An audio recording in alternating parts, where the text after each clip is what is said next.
Sir আমি উত্তর চব্বিশ পরগনা জেলার নৈহাটি থানার অন্তর্গত শিবদাসপুর গ্রাম থেকে এসেছি। আচ্ছা, নৈহাটির বিধায়ক কে? নৈহাটির বিধায়ক কাছে মাননীয় পার্থভৌমিক মহাশয়। পার্থভৌমিক তো এখন এমপি। ও স্যার, সরি স্যার, আমি মনে করিনি। আমাদের এখন প্রধান বিধায়ক আছে মাননীয় সনদ দে। আচ্ছা, ঠিক আছে। আচ্ছা, ওয়েস্ট বেঙ্গলে পুলিশ মন্ত্রী কে বলতে পারবেন? মাননীয় শ্রীমতী মমতা ব্যানার্জি মহাশয়।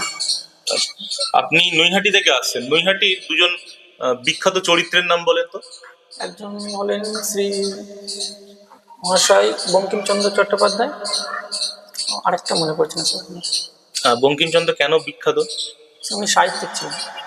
ওনার লেখা একটা সাহিত্য কর্মের নাম বলেন, কি লিখেছেন? সরি স্যার, এই মুহূর্তে মনে পড়ছে না। আপনি টেনশন নিচ্ছেন কেন? টেনশন নেওয়ার প্রয়োজন নেই। বাড়িতে কে কে আছে? স্যার বাড়িতে মা, বাবা, আমি, আমার স্ত্রী ও আমার ভাই। আচ্ছা, এখন বর্তমানে কি করছেন আপনি? বর্তমানে আমি স্যার একটা কনস্ট্রাকশন কোম্পানিতে ম্যানেজারি পোস্টে কাজ করছি। আচ্ছা, কি আপনার কোম্পানি কি কি কাজ করে? আমাদের মেনলি হচ্ছে ফ্ল্যাট বিজনেস স্যার। ফ্ল্যাট তৈরি করে এবং সেটাকে বেচা কেনা। আচ্ছা, 1000 স্কোয়ার ফিটের একটা যদি আমরা কনস্ট্রাকশন তৈরি করি, তার জন্য আনুমানিক কত খরচ হতে পারে? আনুমানিক স্যার, আমরা যে এরিয়াতে কাজ করছি সেখানে ল্যান্ডের ভ্যালুয়েশনটা একটু বেশি, তো মোটামুটি স্যার আপনার 25 লাখ চলে যায়। 1000 স্কোয়ার ফিটে 25 লাখ মতন লাগবে, তাই তো? হাউস কনস্ট্রাকশনের কথা বলছেন? অল কমপ্লিট দিয়ে। অল কমপ্লিট দিয়ে সমস্ত কিছু কমপ্লিট হয়ে যাবে, তাই? আচ্ছা, ঠিক আছে। তো আপনি গ্র্যাজুয়েশন কবে করেছেন? স্যার আমি গ্র্যাজুয়েশন করিনি, আমি লাস্ট কোয়ালিফিকেশন হচ্ছে এইচএস।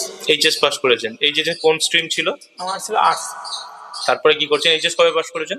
2016 সাল। 16 সাল। তারপরে কি করছেন? তারপর থেকে স্যার ফাইন্যান্সিয়াল একটু প্রবলেম হয়েছিল, বাড়িতে বাবা একটা অ্যাক্সিডেন্টে পড়েছিল, সেখান থেকে আমাকে সামলাতে হয়, তখন থেকে কাজে ঢুকে পড়ি। তো পড়াশোনা বন্ধ হয়ে গেছিল। তারপরে যখন কোভিডটা পার হলো, তারপরে আমি আমার এই কম্পিটিটিভ লাইনে পড়াশোনাটা শুরু করলাম। তখন থেকে পড়াশোনা করছি আর পাশাপাশি কনস্ট্রাকশন কোম্পানিতে কাজ করছি।